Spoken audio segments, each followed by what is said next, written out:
The Arizona sun didn't set. It bled out across the horizon, painting the rocks a violent shade of crimson. It was 1876, and out here, the world was still sharp edges and open wounds. Clara Morrison thought she had come west seeking freedom. What she found was the end of the world. 3 days ago, there had been a stagecoach, the droning voice of a preacher, the smell of dust and horses. Now there was only silence and the bodies she had buried with her own hands. Her fine Boston dress was in tatters. Her boots, meant for cobblestones, were shredded. Her canteen was bone dry. She was 23 years old and she was going to die. That's when she saw him. He didn't walk out from behind the rocks, he materialized from them, a spirit of heat and dust. Apache. Tall, lean, with hair as black as a desert night. He moved with a predator's grace, and his eyes, dark and intelligent, missed nothing. They took in her torn dress, her empty canteen, the way she swayed on her feet, a breath away from collapsing. Her heart hammered against her ribs, a frantic bird in a cage of bone. She'd heard the stories, the raids, the scalping, the unspeakable things that happened to women. But exhaustion had burned all the panic out of her. She couldn't run. She could barely stand. When he moved toward her, silent as a shadow, she didn't even flinch. A single word escaped her cracked lips, a prayer to a god she wasn't sure was listening. Water. The warrior whose name she would learn was Nathan Crow didn't speak. He just watched her, his expression unreadable. For a long moment, the only sound was the wind whispering through the saguaros. Then he unhooked a water skin from his belt. He didn't bring it to her. He held it out, forcing her to take the last few steps, to show she still had the will to live. The water was warm, but it was the most glorious thing she had ever tasted. As she handed it back, their eyes met, and in that instant, something shifted. It wasn't about race or language. It was a silent acknowledgement of two people alone in a vast, unforgiving wilderness.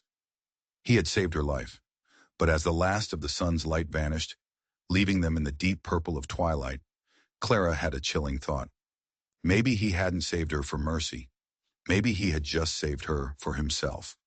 The next few weeks were a blur of heat and survival. Nathan had intended to lead her to the nearest settlement, a gesture of mercy he couldn't explain even to himself. But the desert had other plans. They were ambushed, not by Apache but by white men, the same bandits who had attacked her stagecoach, back to finish the job and take the only witness. Nathan fought with a ferocity Clara had never imagined. He moved like a whirlwind of controlled violence, a force of nature. But he wasn't invincible. An arrow fired by a man he had just cut down caught him high in the shoulder. He dispatched the last bandit, then collapsed. Suddenly, the roles were reversed. He was the one who was helpless, and she was the one who had to keep them alive. She half-dragged him to a hidden canyon he'd pointed out, a sliver of green in a world of brown, where a small spring trickled from the rocks.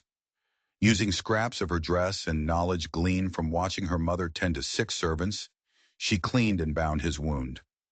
For days he hovered on the edge of death, lost in a fever dream. Clara hunted, clumsily at first, with a small knife he carried. She foraged for edible plants he had pointed out on their journey. She sat by him through the cold desert nights, listening to his ragged breathing, terrified she would lose the one person keeping her alive. As the fever broke and he began to heal, a new dynamic formed between them. They communicated with gestures, with his broken English learned at a mission school, and with the Apache words she picked up with surprising speed. He was a warrior of the Chiricahua, a man who straddled 2 worlds, curious about the one she came from, but fiercely loyal to his own. He taught her the desert's secrets, how to find water, how to read tracks in the sand, how to move without making a sound. In return, she told him about Boston, about buildings that touched the sky, about ships that sailed on an ocean of water so vast it met the horizon. He listened, fascinated by a world as alien to him as his was to her. Laughter came first. Her clumsy attempts to cook cactus, his utter bewilderment at the concept of a corset. Then came something deeper, something that grew between them like the stubborn desert flowers that bloomed after a rare rain. It was in the way his eyes would soften as he watched her braid her hair in the morning sun. It was in the way her breath would catch when his fingers brushed hers as he taught her how to fletch an arrow. They both knew it was impossible. A chasm wider than the Grand Canyon lay between their worlds. But the heart is a foolish, stubborn thing. It doesn't care about rules or boundaries. It only knows what it wants. And in that hidden canyon, two people from different worlds, who should have been enemies, found they wanted each other. But their sanctuary was a fantasy, a temporary dream. The real world was waiting, and it was about to come for them with a vengeance. The day Nathan decided she was strong enough to travel, he took her to his people. It was the only choice. To leave her was to condemn her to death. To stay hidden forever was impossible. His band was camped in a remote valley, a small community of perhaps 40 souls, their faces etched with the hardship of being hunted by soldiers and settlers alike. The welcome was as cold as a mountain stream. To them, Clara was not a person. She was a symbol.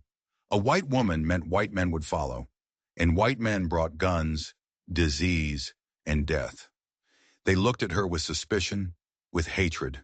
She was an omen, a harbinger of destruction. Only one person showed her any kindness. Nathan's mother, a woman named Maria, whose own family had been lost to soldiers' bullets.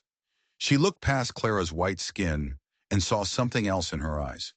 Perhaps she recognized the same desperate love she had once felt for Nathan's father. It was Maria who brought the warning. Scouts had seen them. Not Apache scouts, but white men.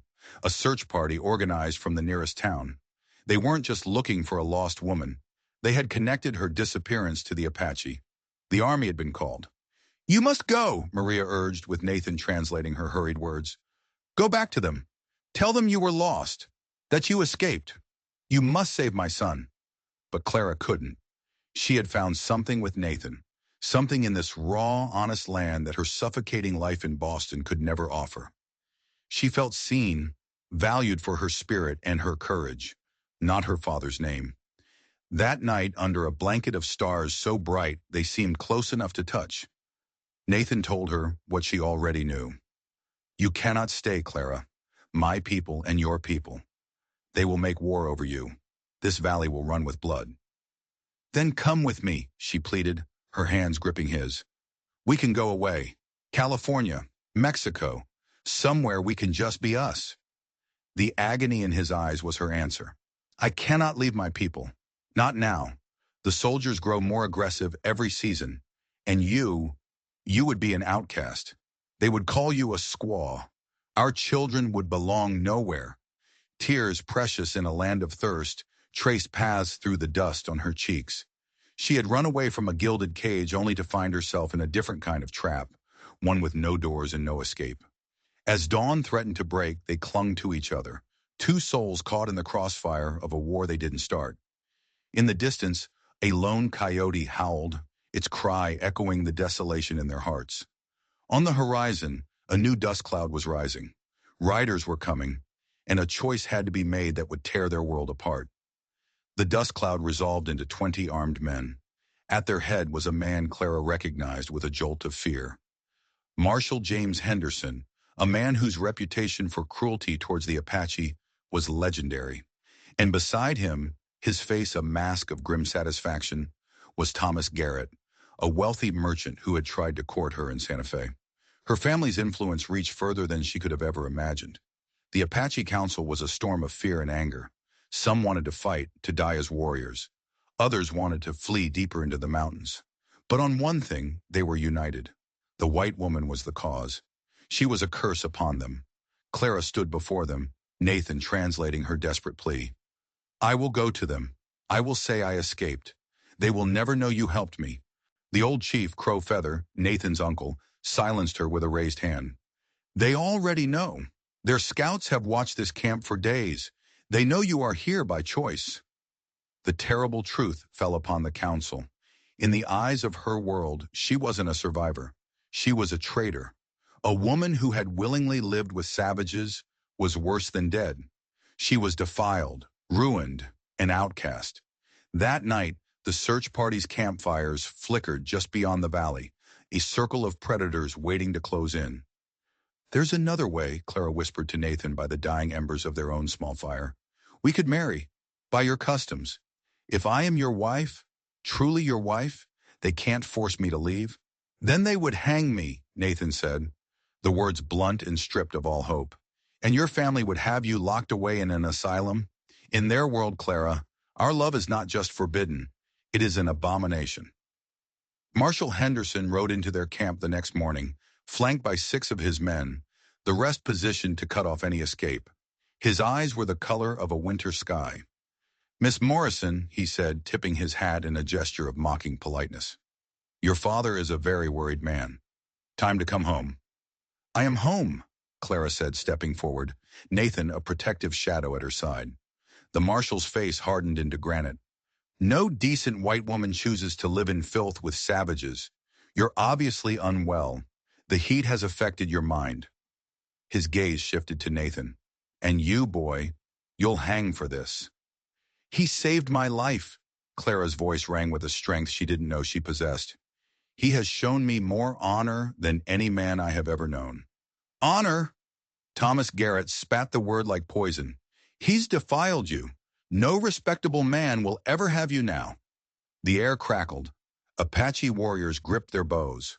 The white men rested their hands on their holsters. A single wrong move, a single shouted word, and the valley would become a slaughterhouse. It was in that moment, with death hanging in the air, that Clara made her choice. Not a choice of logic, but a choice of the soul. Marshal Henderson, she said, her Boston accent suddenly sharp and clear. I am of legal age and of sound mind. I have broken no law. If you attempt to take me from this place by force, you will be committing an act of kidnapping. The law has little patience for women who've abandoned their virtue, Henderson sneered. Then I appeal to a higher law, Clara declared, her voice rising. The law of human decency, the law of the heart. I choose a life of exile from your world over a life of hypocrisy within it. I will not betray this man. The words stunned the camp into silence. Several of the Apache women murmured in approval. Even Henderson's men shifted uncomfortably. It was one thing to rescue a captive. It was another thing entirely to drag away a well-spoken woman who was clearly fighting to stay. Henderson changed his tactic, his voice laced with false sympathy. Think of your mother, Miss Morrison. Her heart is broken. Your father's reputation is in tatters. Would you bring such shame upon them? It was a cruel, calculated blow, and it found its mark. The thought of her gentle mother, of her blustering but loving father, brought tears to her eyes. But she also remembered the life they had planned for her, a life of silent suffocation. Tell them, she said, her voice trembling but firm. Tell them I have found a life of purpose, and tell them I love them, but I will not live a lie. The standoff stretched through the scorching afternoon. Henderson, furious, sent for the army. The Apache began to prepare for a last desperate stand. Women and children gathered what they could, ready to flee into the mountains, while the warriors prepared to buy them time with their lives. As the sun began to dip below the canyon rim, Nathan did the one thing Clara never expected. He walked out into the open space between the two groups, his hands raised and empty. He walked directly to Marshal Henderson. I will make a trade, he said in perfect, clear English. Leave her. Leave my people in peace, and I will surrender myself to you. No! Clara screamed, rushing forward. But 2 warriors held her back, their grip gentle but firm. Henderson's eyes lit up. An educated Apache warrior, a prize catch. He could be made an example of. Nathan, don't do this, Clara sobbed, her heart shattering into a million pieces. He turned to look at her, and in his eyes she saw a love so profound, it transcended life itself. You chose exile for me, he said softly.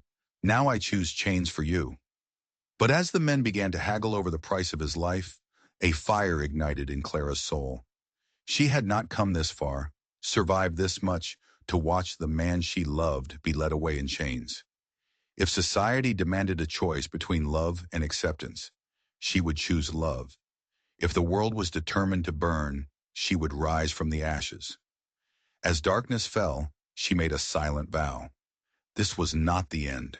It was the beginning. She would find a way. She had to. The guard's coffee was laced with a powerful sleeping herb, a gift from Maria. In the pre-dawn darkness, they slipped out of the camp like ghosts. Maria pressed a bundle into Clara's hands, a whispered Apache blessing her only farewell. They were fugitives now, exiles from both their worlds, hunted by white lawmen who saw a kidnapper and his victim, and shunned by the Apache who saw them as a magnet for trouble. They fled deep into the mountains, into a wilderness that would test them to their breaking point and beyond. The first days were a hell of sun and stone. The heat was a physical weight, pressing down on them, baking the very air they breathed. At night, the temperature plummeted, and they huddled together under a single thin blanket, their shared body heat the only thing keeping them from freezing. Nathan pushed them relentlessly through narrow slot canyons and up treacherous slopes where a single misstep meant a fatal fall. He was looking for a place so remote, so inaccessible, that no one would ever find them. They found it in a small box canyon, a natural fortress with a tiny spring that was just enough to sustain them. A shallow cave in the cliff face became their home. It was here, in this crushing isolation, that Clara's real education began. "I must teach you everything," Nathan told her one night, his face grim in the firelight. "How to survive, alone, in case something happens to me." "Nothing will happen to you," she insisted, but a cold dread washed over her. Out here, death was a constant companion. A rattlesnake, an infected cut, a stray bullet from a hunter's rifle. So she learned. She learned to read the subtle language of the land, to find water where there seemed to be none. He taught her to make snares from yucca fiber, to hunt with a bow he crafted for her, to move with the silence of a whisper. Her soft Boston hands grew calloused and strong. Her skin, once protected by parasols, turned brown and weathered. She was being stripped down to her essential self, and what she discovered was a strength she never knew she possessed. The days took on a rhythm of survival. They spoke of their past lives as if they were stories about other people. She would describe the unbelievable sight of snow falling on Boston Common. He would share the ancient stories of his people, tales of Coyote the trickster and the wisdom of the earth. Their love, born in crisis, was forged into something unbreakable in the crucible of this harsh existence. It wasn't about passion anymore. It was about partnership. It was about the pride in his eyes when she brought back their first rabbit, and the way she nursed him back from a fever that nearly took him, using the herbs he had taught her to identify. But the world had not forgotten them. Twice they spotted search parties in the distance. Once, a column of blue-coated soldiers. The other time, a group of Apache scouts. Each time meant a frantic escape, abandoning their carefully built camp and fleeing with only what they could carry. The second relocation nearly broke them. Winter was closing in. The game was scarce. Clara developed a hacking cough that wouldn't go away. They were starving. Nathan grew gaunt, giving her the larger share of what little food they had, his own stoicism a thin mask over his desperation. "I must raid," he announced one morning, the words torn from him. "The mining camp. 2 valleys over. We need food, medicine." It was a suicide mission, but the alternative was to sit and wait for death. He was gone for 3 days. 3 agonizing days where Clara did nothing but keep their tiny fire alive and fight the rising tide of despair. She now understood the terrible waiting that was the lot of so many women, the not knowing if the man who walked away would ever walk back. He returned under the cover of a snowstorm, limping from a bullet graze on his leg, but his pack was full. Cornmeal, beans, salt, and a small bottle of cough medicine. As she cleaned his wound, he told her how he had waited for the miners to get drunk, how he had taken only what they needed to survive, and how he had left one of their last silver coins in payment for the stolen goods. "You are not a thief," she told him, her voice fierce. "You are a provider." The supplies saw them through the worst of the winter. They survived. But as the first signs of spring began to appear, a new terror presented itself. Clara was pregnant. The realization was a dizzying mix of pure joy and absolute dread. A child, a new life created from their impossible love. But how could they raise a baby out here, in this exile? What future could a child of two worlds rejected by both possibly have? Nathan held her as she wept, his jaw tight, his arms a protective circle. Our child will be strong, he vowed. They will belong to the earth. We will teach them both our ways. They will be more complete than either of us. But as her belly grew, Clara felt the weight of their isolation more than ever. She longed for the company of other women, for the wisdom of a midwife. She had chosen this life, this love. And as she felt the first faint flutter of movement inside her, a tiny kick of defiance against a hostile world, she knew she would see it through. The Apache believed that hardship forged the spirit. If that were true, she thought, then she and Nathan were being hammered into something harder and more precious than steel. The men appeared at the mouth of the canyon, just as the spring rains began. 5 Apache warriors, their faces streaked with the black and white paint of conflict. Clara's heart seized in her chest. She recognized one of them, Samuel Blackhorse, Nathan's cousin, once his closest friend. She stood slowly, her hands open and visible, her gaze steady. Her Apache was fluent now, and she understood Samuel's words perfectly. They were laced with contempt. White woman, where is the man who shames his people? Before she could answer, his eyes dropped to her swollen belly, and his face twisted into a mask of disgust. So the stories are true. He has planted his seed in enemy soil. Nathan appeared on the ridge then, a slain deer across his shoulders. He saw the warriors, saw the look on Samuel's face, and was down the slope in a flash, placing himself between them and Clara. "Brothers," he said, his voice low and dangerous. "There is no honor here," Samuel spat back. "Only betrayal. The white soldiers hunt us like dogs. They say they will not stop until the man who stole the white woman is hanged." "I stole nothing," Nathan said, his hand moving to the knife at his belt. "She chose her own path." "Her choice has brought death to our people," Samuel roared. "The council has sent us. They have made their decision. You will give us the woman. We will return her to the soldiers. It is the only way to make them stop. It is the only way to save our families." Nathan drew his knife. "You will have to kill me first." "Then so be it," Samuel said, his own weapon appearing in his hand. But before blood could be shed, he paused. "The council gives you 3 days. 3 days to send her away. After that, we will do what must be done." His eyes for a moment were filled with a deep sorrow.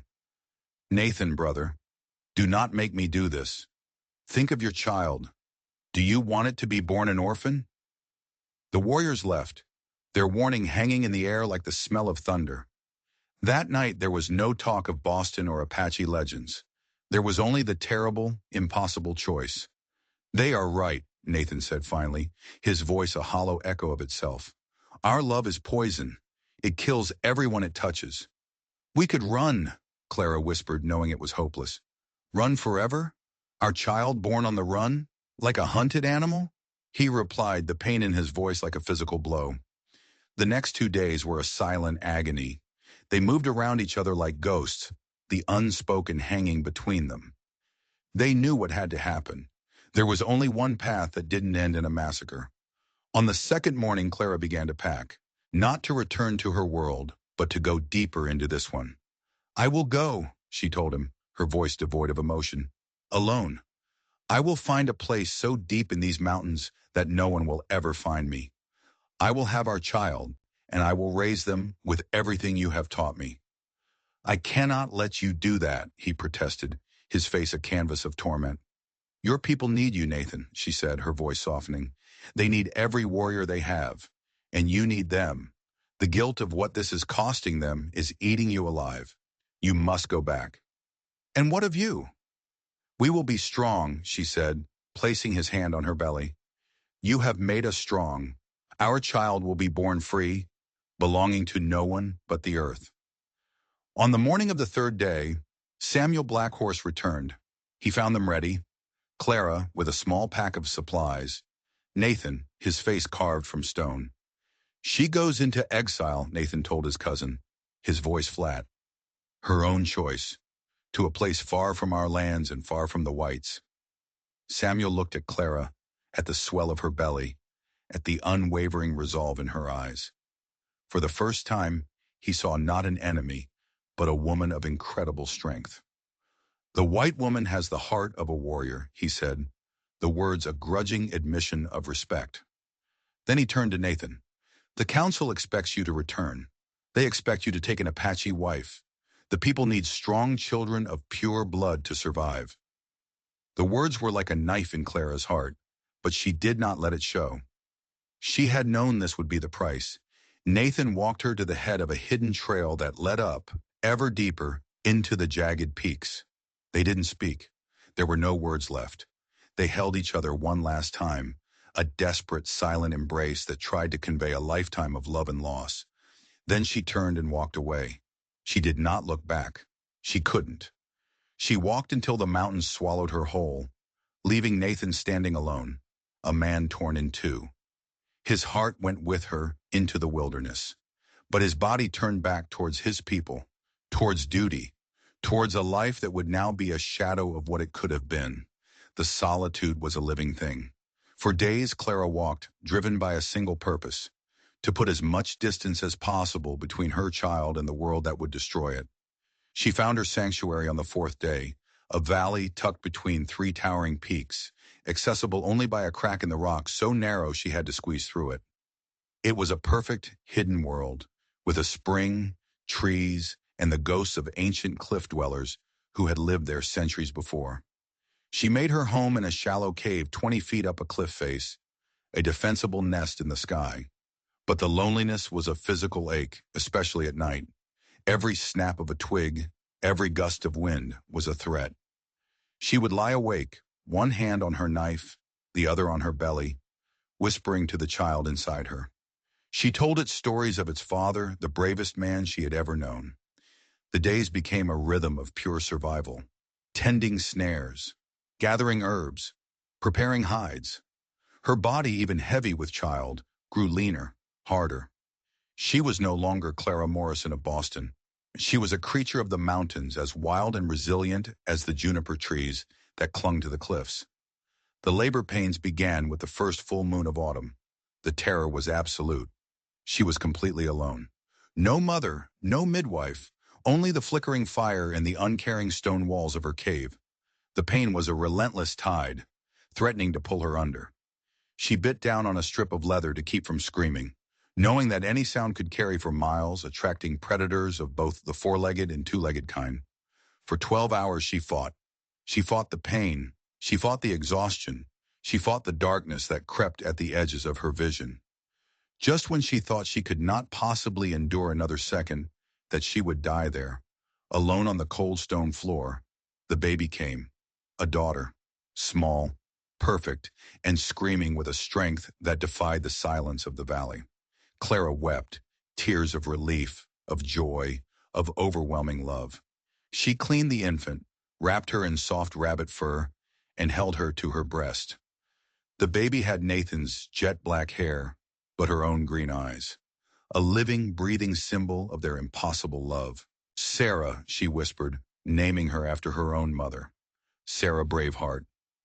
The first weeks were the hardest of her life. Her body screamed for rest, but survival was a relentless master. With Sarah strapped to her chest in a cradleboard, Nathan had started for her. She continued her daily routines, moving in a fog of exhaustion. Winter came, and with it, a cold so profound it felt as if the world was freezing solid.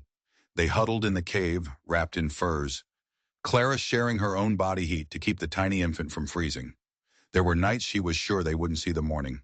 But they did. Sarah thrived. She was a child of the wilderness, strong and curious. Clara sang to her, a mixture of Apache lullabies and Irish folk songs, a soundtrack for their strange, isolated life. Spring brought new challenges. Sarah began to crawl, an adventurous explorer in a world full of dangers. And then came the wolves. She heard their howls first, an ancient, lonely sound that echoed off the canyon walls. One dawn, she woke to find a massive gray wolf watching her from across the spring, its yellow eyes filled with a calm, unnerving intelligence. They stared at each other for a long moment, woman and wolf, two mothers in a wild place. Then the wolf turned and vanished. But the pack stayed, a silent, watchful presence at the edge of the valley. They never came close, never threatened, but they were there, a strange, wild pack of guardians. Sarah, with the fearless acceptance of a child, called them the singing dogs. As the months turned into years, Sarah grew. She chattered in a unique language of her own, a mix of English and Apache. She learned to track squirrels and identify birds, her playground a kingdom of rock and sky. Clara would watch her, a fierce love swelling in her chest. This was why she had endured it all. For this child, this perfect, impossible child. In the quiet moments, she would allow herself to think of Nathan. Had he remarried? Did he ever think of them? She would clutch the turquoise pendant he had given her, a secret kept hidden under her buckskin shirt, and send a prayer for him out into the vast, empty sky. One day, after a fierce summer storm, she found tracks in the mud near the spring. Moccasin prints, not her own. Someone had found them. Her blood ran cold. She grabbed Sarah and retreated to the cave, her bow in hand, her heart hammering. She waited, but no one came. The tracks eventually washed away, leaving only the mystery behind. 2 years after Sarah was born, Clara caught her reflection in the waters of the spring. The woman staring back at her was a stranger. Her face was thin and brown, etched with lines of worry and hardship. Her eyes, though, held a new depth, a fierce light that had been forged in the fires of survival. She was no longer a victim. She was a survivor, a mother, a warrior. That autumn, as the first snows dusted the high peaks, their sanctuary was finally breached. The sound of shod horses clattering on stone woke her before dawn. Clara moved to the edge of her cave, her body instantly alert. 3 men, Apache, but not from Nathan's band. These were renegades, their faces hard, their eyes merciless. They were bounty hunters. She woke Sarah with a hand over her mouth, their practiced drill for danger. The child, not yet 2, scrambled into a hidden crevice behind their supplies without a sound. Clara watched from a crack in the rock as the men made camp by her spring. She could hear their words, and they made her blood turn to ice. $50 for the white squaw's scalp, the leader said. More for the half-blood child. The army pays well for proof. Dead or alive, one another asked. Dead is easier, the leader grunted. The child is an abomination. A bullet is a kindness. They knew. Somehow the secret was out. For 3 days, Clara and Sarah huddled in their hiding place. Their water ran low. Sarah, small and terrified, began to whimper. On the 3rd night, a fever took hold of the child. Her small body burned with heat, and her soft moans, though she tried to stifle them, were a death sentence. Just before dawn, the renegades heard her. Clara saw them look up toward the cave, saw their hands go to their rifles. It was over. In that instant, she kissed her daughter's feverish forehead. Stay hidden, brave heart, she whispered, no matter what. Then she emerged from the cave, bow in hand, an arrow nocked and ready. She stood on the ledge above them, the rising sun at her back, a silhouette of pure defiance. I am Clara Morrison, she called out in flawless Apache. I have harmed no one. Leave this place now, and you will live. Stay, and you will die. The leader laughed, a harsh, ugly sound. A white woman playing warrior. A woman who has survived 2 winters alone, she countered, her voice ringing with cold fury. A woman who gave birth in this cave, with only the rocks as a midwife. The first man who takes a step towards my child will feel this arrow in his throat. The battle was a blur of motion and terror.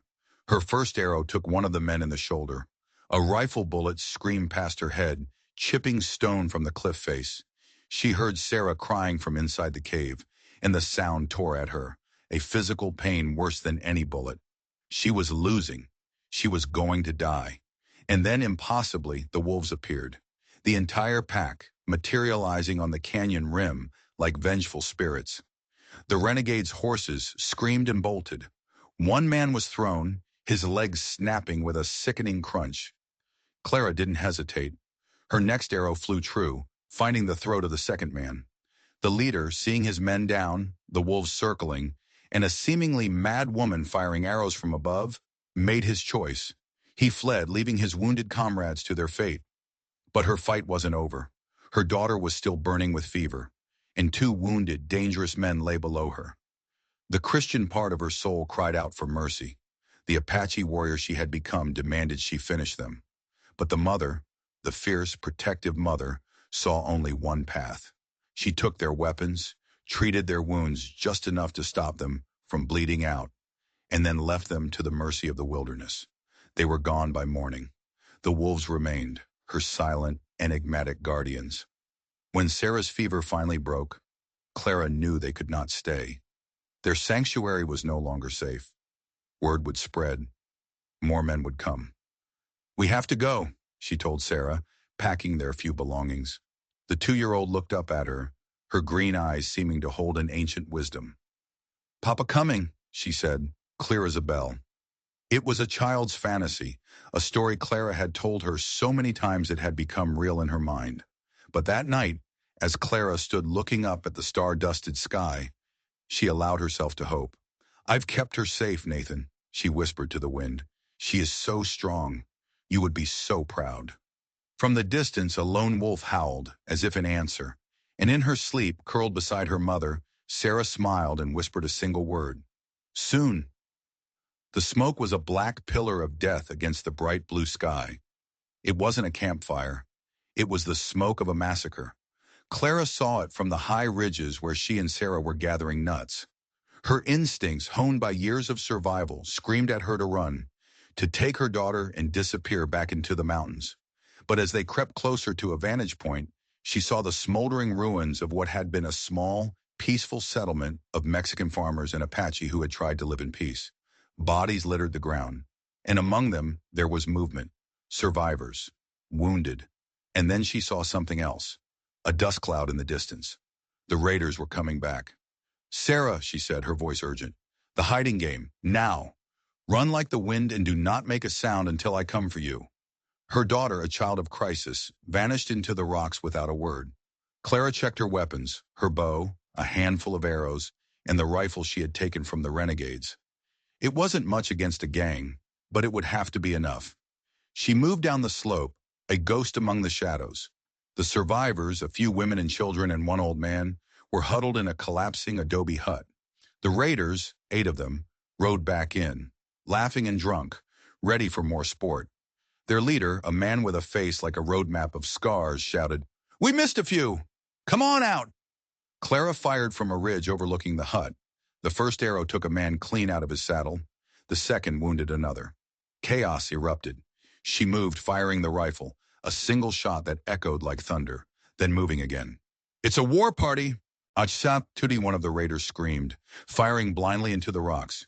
"We're surrounded!" It was a desperate bluff, but it was working. She broke cover, deliberately drawing their fire, leading them on a chase away from the wounded survivors. A bullet ricocheted, tearing a burning line across her ribs, but she didn't stop. She ran, she fired, she fought. And then she heard it, a sound that stopped her heart, a true Apache war cry. Over the ridge they came, a wave of warriors, their faces painted for war, and at their head, older, more scarred, but impossibly, unmistakably him, was Nathan. Their eyes met across the chaos, a single frozen moment in time. Then the battle was joined. The raiders, caught between the ghost on the rocks and the charging warriors, were annihilated. Nathan didn't join the slaughter.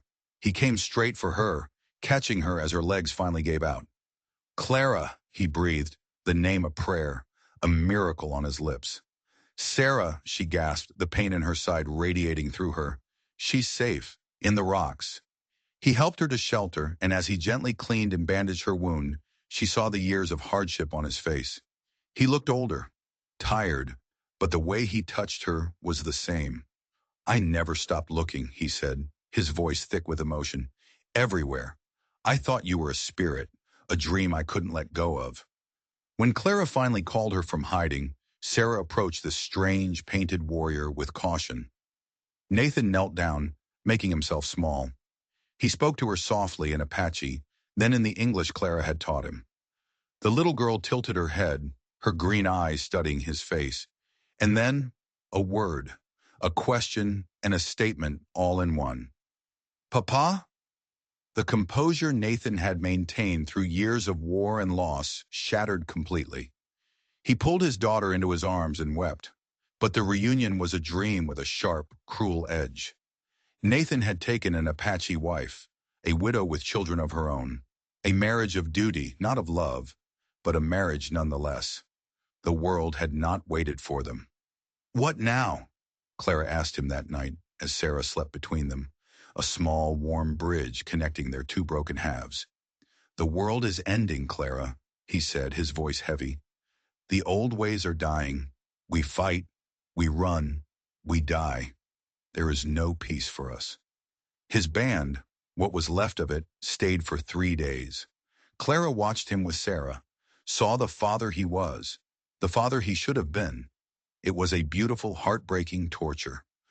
The day they had to leave was the hardest yet. Come with us, he pleaded. The warriors saw you fight. They see your heart now. They would accept you, both of you. Her own heart screamed yes, but she looked at this life of constant running, of fighting, of fear. And she looked at his wife, a good woman caught in the middle of their tragedy. Sarah needs a chance, Clara said, the words tearing her apart. Not just to survive, but to live, to learn. She needs more than I can give her, and more than a life on the run can offer. They agreed to a compromise, a sliver of hope in an ocean of pain. She and Sarah would return to their hidden valley, but twice a year his band would camp nearby. He could see his daughter. He could be her father, if only for a few stolen days. As he prepared to ride away, he pressed a new rifle into her hands. For protection, he said, but his eyes said, for us. Claire and Sarah watched them disappear into the desert. Papa come back? Sarah asked, her small voice full of a child's unwavering faith. Yes, brave heart, Clara whispered, pulling her daughter close. Papa will always come back. They returned to their valley, but it was different now. The solitude was no longer absolute. They were no longer entirely alone. And in a world of hatred and violence, they held on to that small, fierce hope. Sometimes love wasn't enough to conquer the world, but sometimes, just sometimes, it was enough to survive it. For 5 years, their lives followed this strange new rhythm. Twice a year, for a few precious weeks, the valley would fill with life. Nathan would be there, and Sarah would have her father. She learned to ride, to track, to speak the language of her ancestors fluently. The rest of the year, she and Clara were alone, and she learned to read from an old Bible, to do sums, to hear stories of a world of cities and oceans. She was a child of the sun and the moon, of the bough and the book. On her 7th birthday, the riders came, but not just Nathan and his warriors, the entire band.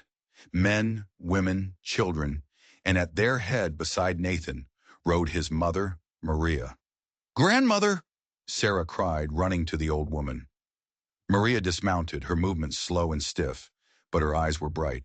She embraced not just Sarah, but Clara, a full, warm embrace. Daughter, she said, we have come to bring you home. That night the valley was filled with the light of a great fire.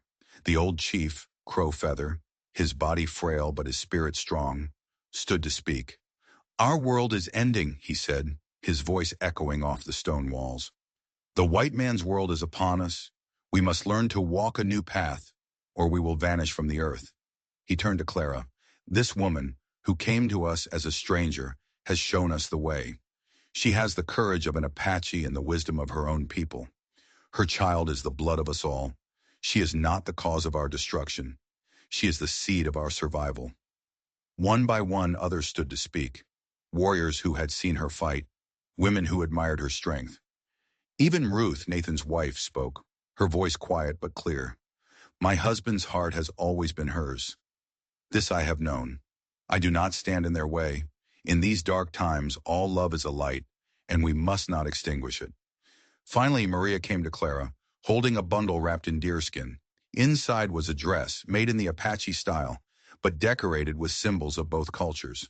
Blue beads from Clara's old Boston life were woven together with traditional quill work. You are no longer the woman between worlds, Maria said, her voice thick with emotion. You are the bridge between them. You are Apache Heart.